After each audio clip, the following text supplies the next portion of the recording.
বলিউডে এই বছরের সবচেয়ে আলোচিত সিনেমা সাইয়ারা অবশেষে শেষ করল তার থিয়েট্রিক্যাল রান। 7 সপ্তাহ ধরে বক্স অফিসে ঝড় তোলা এই সিনেমার নতুন মুখ আহান পান্ডে ও অনিত পাড্ডাকে পরিচয় করিয়ে দিলেও বাণিজ্যিক দিক থেকে পিছিয়ে থাকেনি এতটুকুও।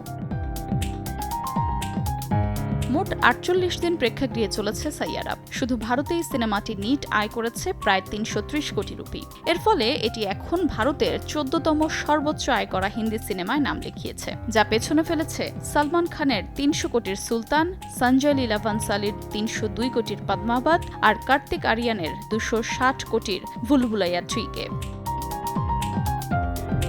ভারতের বাইরেও সিনেমাটি আয় করেছে প্রায় 160 কোটি রুপি। সব মিলিয়ে সিনেমাটির বিশ্বব্যাপী আয় দাঁড়িয়েছে 570 কোটি রুপি। এর ফলে এটি এই বছরের দ্বিতীয় সর্বোচ্চ আয় করা ভারতীয় সিনেমা ছাপার পরেই জায়গা করে নিয়েছে। এমনকি এই অঙ্ক পেছনে ফেলেছে শাহরুখের 455 কোটির ডানকি, সালমানের 558 কোটির টাইগার জিন্দা হ্যায়, রণবীরের 431 কোটির ব্রহ্মাস্ত্র ও আমিরের 460 কোটির 3 ইডিয়টসের মতো ব্লকবাস্টারকেও। এছাড়া সাইয়ারার সবচেয়ে বড় অর্জন ভারতের চলচ্চিত্র ইতিহাসে এটি এখন সর্বোচ্চ আয় করা কোনো প্রেমের সিনেমা, যা ভেঙে দিয়েছে শাহিদ কাপুরের 377 কোটি আয় করা কবির সিংয়ের রেকর্ড। শুধু তাই নয়, এটি নবাগত নায়ক নায়িকাকে নিয়ে নির্মিত সর্বোচ্চ আয় করা সিনেমা, যেখানে স্টুডেন্ট অব দ্য ইয়ার থেমেছিল 109 কোটিতে। সেখানে সাইয়ারা পৌঁছেছে 5 গুণেরও বেশি আয়ে।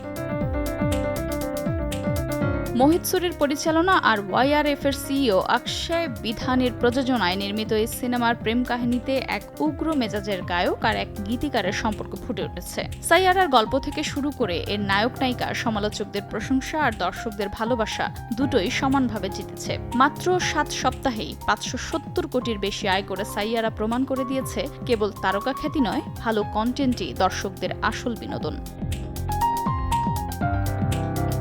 আফরোজা মৌটুসী, সময় সংবাদ।